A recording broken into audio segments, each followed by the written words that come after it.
And it makes people so crazy that they believe that the solution to their craziness is just more of the thing that causes them to be crazy in the first place. I'm so unwell that I think the thing that made me unwell is the only real solution to actually being better. Having a very superficial level of understanding in yourself, viewing yourself in this kind of detached, disembodied, disassociated, kind of objectified way, which then of course causes you to do the same exact thing when you choose a partner. Because when you're dealing with other people, especially in a romantic way, many times you're just looking at what they're going to be reflecting back to you. And if you see yourself in this pretty awful way, then of course when you look at other people, you're going to see the same thing.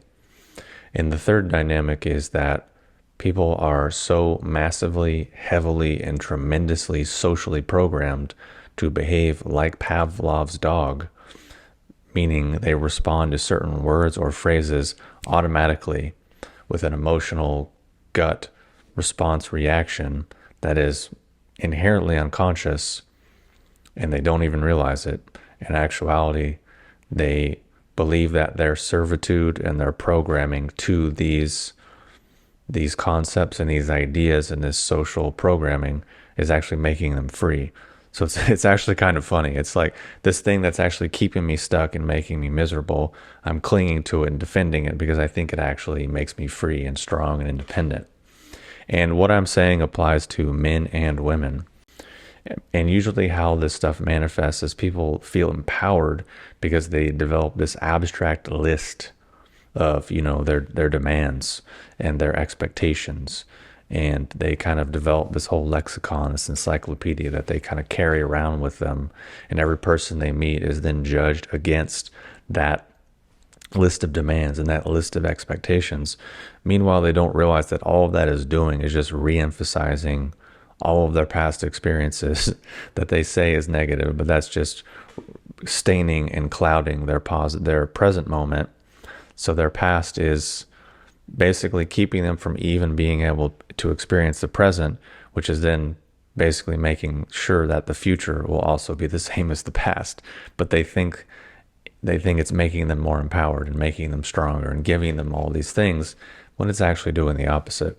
Because if you're a person who you only think, feel, and believe what you're told to, but then social media and the media is giving you this exaggerated sense of self-importance and giving you this propaganda about the way the world is that in actuality probably contradicts your actual biology and your actual common sense, fundamental human reality, then constantly you're just going to be blaming everyone else and constantly caught up in all the doublespeak of the, kind of social media, social justice warrior, therapy, self-help, spirituality, cult.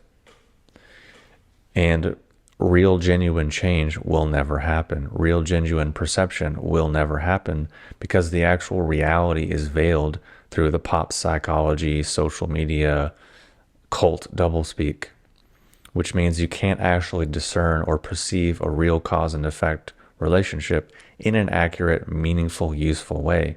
So problems are never solved because they're never even perceived appropriately. This is combined with another hilarious thing, which is that the vast majority of us are not very special. We are not very unique. Like, you talk to people and they're like, oh my God, I'm so weird. Like, I'm just so weird and different. Massive global institutions, political institutions, educational frameworks, the media, all of these people are on your side in validating your reality. But I'm like so weird and different. Like, I'm just so like, no, not at all. And this applies to people on both sides of the political spectrum, because the vast majority of people are on the majority of the bell curve of humanity, so they deserve the majority of the bell curve of humanity. But what happens is social media and all these cults tell people, oh, you're special, you're unique, you're different, you need to wait for the one, don't settle, don't compromise, don't sacrifice, be you, be your authenticity, all these things. But your authenticity is inherently mediocre, completely replaceable, not special, not unique, completely just in the majority. But then you believe you're somehow this elite person, but you deserve that elite level of thing. When in actuality, that's just psychosis. That's all it is.